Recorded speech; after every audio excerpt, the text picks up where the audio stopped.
America ఉద్యోగాలు అమెరికన్లకే అంటూ Trump సర్కార్ వేస్తున్న వీరంగం అర్థం పర్థం లేని విధానాలు, విదేశీయులకు చెక్ చెప్పేలా తీసుకుంటున్న నిర్ణయాలకు పలు దేశాలతో పాటు పెద్ద ఎత్తున ఐటీ కంపెనీలు వ్యతిరేకిస్తోన్న సంగతి తెలిసిందే.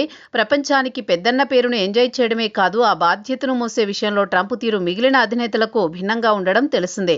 H-1B వీసా జారీ ఫీజును భారీగా పెంచేసిన సంగతి తెలిసిందే. ఏకంగా $1 మిలియన్ నిర్ణయం తీసుకున్న సమయంలో మన రూపాయల్లో చెబితే 84 లక్షలు, ఇప్పుడైతే 93 లక్షల వరకు ఉంటుంది. అయితే ట్రంప్ సర్కార్ తీరుపై కోర్టును ఆశ్రయించిన వేళ తాజాగా ఫెడరల్ కోర్టు కీలక తీర్పునిచ్చింది. ట్రంప్ సర్కార్ ఏకపక్షంగా పెంచిన H-1B వీసా ఫీజు సరికాదని స్పష్టం చేసింది. విదేశీయులు తక్కువ జీతాలకే అమెరికాకొచ్చి స్థానిక అమెరికన్ల జాబ్లను కొల్లగొడుతున్నట్లుగా ట్రంప్ చేస్తున్న వాదనతో పాటు అలాంటి పరిస్థితిని అడ్డుకునేందుకు భారీగా H-1B వీసా ఫీజును ఏకపక్షం చేసిన వైనాన్ని ఫెడరల్ కోర్టు అంగీకరించలేదు. ఈ భారీ ఫీజు చట్టవిరుద్ధంగా ప్రకటిస్తూ ఆ ఉత్తర్వులను అమలును కొట్టేసింది.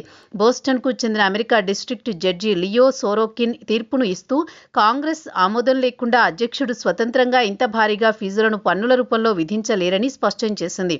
ఈ తీర్పు అమెరికాలోని భారతీయ ఐటీ కంపెనీలకు, ఐటీ నిపుణులకు పెద్ద ఉపశమనంగా చెప్పాలి.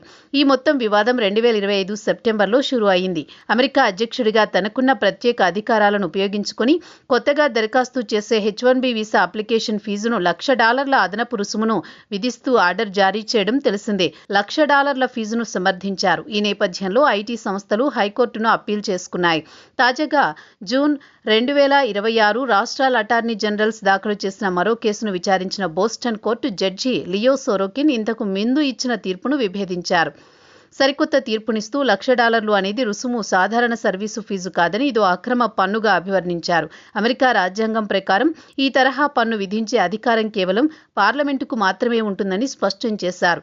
అంతేకాదు అధ్యక్షుల వారికి ఉన్న విశేష అధికారాల్లో ఇది ఉండదని, అందుకే పెంపు చట్టబద్ధం కాదని కొట్టేశారు.